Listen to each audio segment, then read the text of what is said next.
தருமபுரி மாவட்டம் ஒகேனக்கல் காவிரி ஆற்றில் நீர்வரத்து வினாடிக்கு 74,000 கன அடியாக அதிகரித்துள்ளதால் வெள்ளப்பெருக்கு ஏற்பட்டுள்ளது. கர்நாடகம் மற்றும் கேரள மாநிலங்களில் தென்மேற்கு பருவமழை தீவிரமடைந்து வருகிறது. இதன் காரணமாக காவிரி நீர்பிடிப்பு பகுதிகளான குடகு, வயநாடு பகுதிகளில் தொடர்ந்து கனமழை பெய்து வருகிறது. இந்நிலையில் கர்நாடகாவில் உள்ள கிருஷ்ணராஜசாகர், கபினி, ஹாரகி அணைகளுக்கு நீர்வரத்து தொடர்ந்து அதிகரித்த வண்ணம் உள்ளது. இதனால் கபினி மற்றும் கிருஷ்ணராஜசாகர் ஆகிய இரு அணைகளும் முழு கொள்ளளவை எட்டியுள்ளது. இந்த நிலையில் நீர்வரத்து படிப்படியாக அதிகரித்து இன்று காலை 6 மணி நிலவரப்படி 74,000 கன அடியாக அதிகரித்துள்ளது. இதனால் ஒகேனக்கல் காவிரி ஆற்றில் வெள்ளப்பெருக்கு ஏற்பட்டு மெயினருவி, ஐந்தருவி, சினிபால் சருவிகளில் தண்ணீர் ஆர்ப்பரித்து கொட்டுகிறது. மேலும் நீர்வரத்து தொடர்ந்து அதிகரித்துக் கொண்டே இருப்பதால் சுற்றுலாப் பயணிகள் அருவியில் குளிக்கவும், பரிசல் பயணம் செய்யவும் விதிக்கப்பட்ட தடையானது தொடர்ந்து 7வது நாளாக நீட்டிக்கப்பட்டுள்ளது. இதனால் காவிரி கரையோர மக்களுக்கு வெள்ள அபாய எச்சரிக்கை விடுக்கப்பட்டுள்ளது.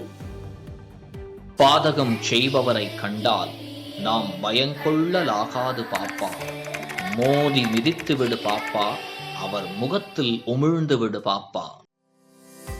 அண்மை செய்திகளை உடனுக்குடன் தெரிந்து கொள்ள இணைந்திருங்கள் இயம்நாடு தொலைக்காட்சியுடன்.